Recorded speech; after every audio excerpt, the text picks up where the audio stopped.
नमस्कार दोस्तों, स्वागत है आप सभी का अपने YouTube चैनल रोशन ITI बेगूसराय पर।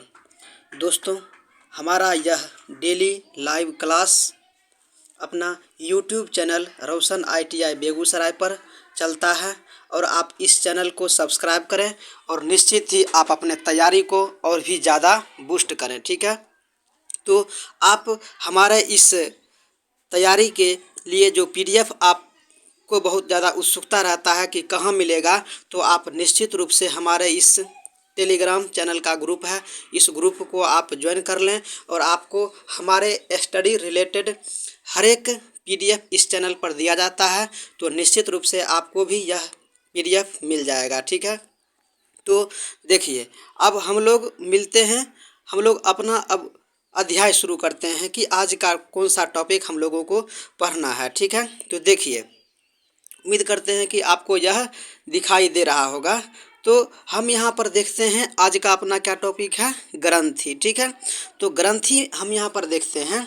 यह टॉपिक अपने सामान्य विज्ञान के बायोलॉजी सेक्शन से अपना टॉपिक है और इस बायोलॉजी में यह एक टॉपिक है ग्रंथि, उसी का आज हम लोग डिस्कशन कर रहे हैं। ठीक है, तो सबसे पहले मैं आपको बतला दूं कि बायोलॉजी अर्थात सामान्य विज्ञान से अपना जो 30 क्वेश्चन आने वाला है, 25 क्वेश्चन जो आने वाला है, उसी में से एक पार्ट्स अपना बायोलॉजी होता है और उस बायोलॉजी के अंतर्गत हम लोग ग्रंथि चैप्टर को देखने वाले हैं। ठीक है, तो सबसे पहले हम लोग देख लेते हैं कि मानव में ग्रंथि होता है, यह कितने प्रकार का होता है। ठीक है, मानव में ग्रंथि कितने प्रकार का होता है, तो आप यहाँ से देख सकते हैं। ठीक है, देखिए, आप यहाँ पर देखेंगे कि ग्रंथि क्या होता है कि मतलब आप सीधा समझिए कि किसी भी मशीन में आप देखे होइएगा कि छोटा छोटा जो पाइप होता है ना,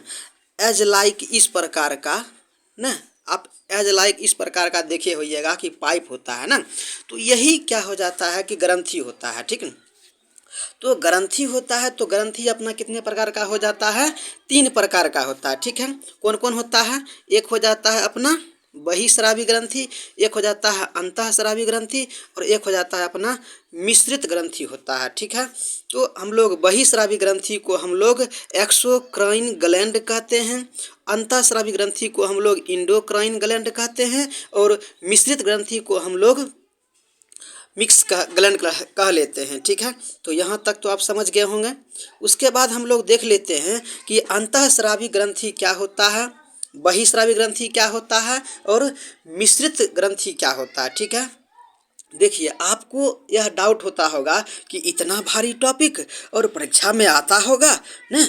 देखिए, जो भी भारी भारी टॉपिक है हम उसको बतला देते हैं और 3 से 4 बार बतला देंगे तो निश्चित ही आपको भारी नहीं लगेगा। परीक्षा में आपको भारी वही टॉपिक लगता है जो आपको नहीं आता है। ठीक है, और आप उसको समझना नहीं चाहते हैं, इसीलिए आपको भारी लगता है। ठीक है, लेकिन आज मैं आपको यह समझा दूंगा तो निश्चित ही आपको यह आसान लगने लगेगा। ठीक है, तो आप समझ गए कि ग्रंथि कैसा होता है।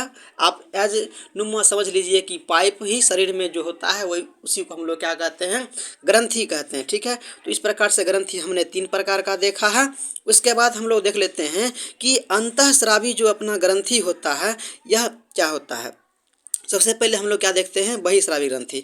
तो बहिस्रावी ग्रंथि में अपना क्या होता है, नली युक्त होता है। बहिस्रावी ग्रंथि नली युक्त होता है, अंतःस्रावी ग्रंथि नली विहीन होता है। सबसे इम्पोर्टेंट बात क्या है कि अंतःस्रावी ग्रंथि नली विहीन होता है और मिश्रित ग्रंथि, यह दोनों का संयुक्त रूप होता है। ठीक है, अब देखिए, अंतःस्रावी ग्रंथि से एंजाइम का स्रवन होता है, मतलब उससे बहाव होता है, और बहिस्रावी ग्रंथि से और अंतःस्रावी ग्रंथि से हार्मोन निकलता है। ठीक है, क्या निकलता है, हार्मोन निकलता है ना, किससे, अंतःस्रावी ग्रंथि से हार्मोन निकलता है और बहिस्रावी ग्रंथि से एंजाइम निकलता है। आप 2 से 3 बार बोलिए कि बहिस्रावी, बाहर मतलब कोई किसी भी चीज़ को अंदर से बाहर लाने के लिए क्या करते हैं कि हम लोग इस प्रकार का पाइप के माध्यम से उसको क्या करते हैं कि उसको हम लोग बाहर लाते हैं ना। तो बहिस्रावी ग्रंथि क्या हो जाता है, नली युक्त होता है और अंतःस्रावी ग्रंथि में कोई भी नली नहीं होता है, मतलब कोई भी उसमें पाइप नहीं होता है, ठीक है। अंतःस्रावी ग्रंथि में हार्मोन होता है और बहिःस्रावी ग्रंथि से एंजाइम निकलता है। यहाँ तक तो आप समझ गए हैं।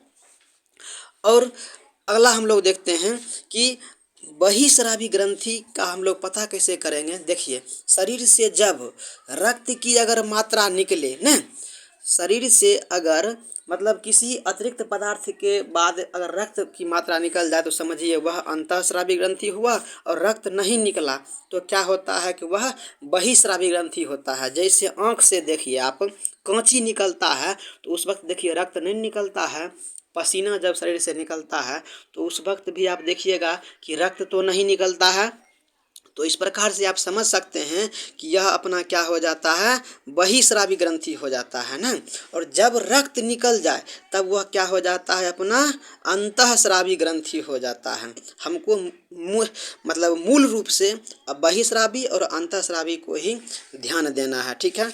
उसके बाद हम लोग क्या देख लेते हैं, यह तो मैंने आपको बतला दिया कि इससे क्या होता है, अपना मतलब कांची निकलता है, पसीना निकलता है, यही अपना हो जाता है श्वेत ग्रंथि हो जाता है।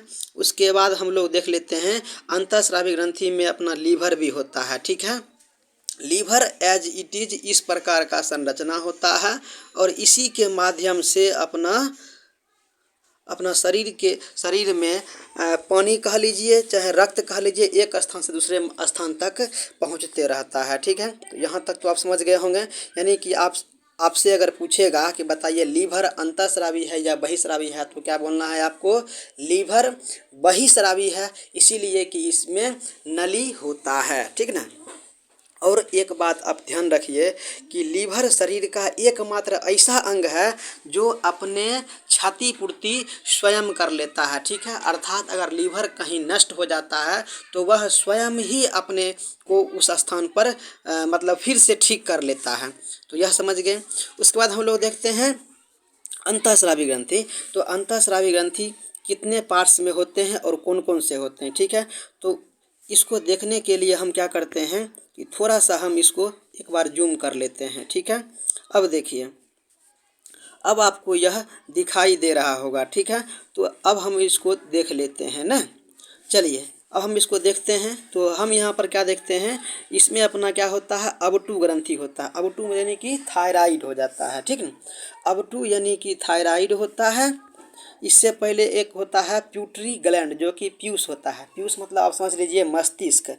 मस्तिष्क के से रिलेटेड जितने भी ग्रंथि होता है वह सब किस में चला आता है, पीयूष ग्रंथि में चला आता है। जैसे अपना हो गया मतलब बिजली के झटके लगने पर शरीर में चेतना उत्पन्न होना न, कांटी अगर शरीर में चुभ जाता है तो चेतना उत्पन्न होना। जैसे कि हम किसी को चार चाटा रख दिए और सीधा वहाँ से अपना रफू चक्कर हो जाते हैं। इस प्रकार की प्रतिक्रिया हमें कहाँ से प्राप्त होती है, प्यूटरी ग्लैंड अर्थात हमें मस्तिष्क से प्राप्त होती है, ठीक है। तो यह आप समझ गए। उसके बाद हम लोग समझते हैं अबटू ग्रंथि यानी कि थायराइड ग्रंथि, यह जो है अपना गले के पास होता है, ठीक ना। जैसे आप देख लीजिए मानव में इस प्रकार का संरचना होता है। तो यहाँ देखिए गला होता है ना, तो यहीं पर अपना क्या होता है, अबटू ग्रंथि होता है, ठीक है। और आगे हम लोग देख लेते हैं पराबटू ग्रंथि, ठीक है। पराबटू ग्रंथि जो है अबटू ग्रंथि के ठीक पीछे रहता है ना। कहाँ रहता है यह, अबटू ग्रंथि के ठीक पीछे रहता है। और इसका काम यही होता है कि शरीर में जब कैल्शियम की मात्रा कमी होता है तब यह मतलब एक्टिव हो जाता है, ठीक है। तो यहाँ तक अभी आप समझ गए होंगे।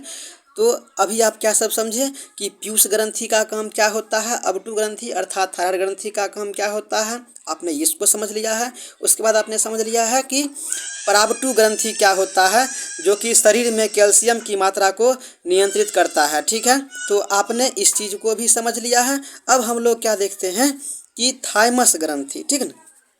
अभी हम लोग क्या देखते हैं, थाइमस ग्रंथि। यह जो है शरीर मतलब अपना क्या करता है कि भूख प्यास प्यार से संबंधित शरीर में जो भी अपना उत्तेजना होता है वह इससे ही मतलब कंट्रोल किया जाता है, ठीक है। उसके बाद अपना होता है एड्रीनेलिन ग्रंथि, बहुत ही ज़्यादा इम्पोर्टेंट है। यहाँ से अपना 3F का क्वेश्चन बनता है, ठीक है।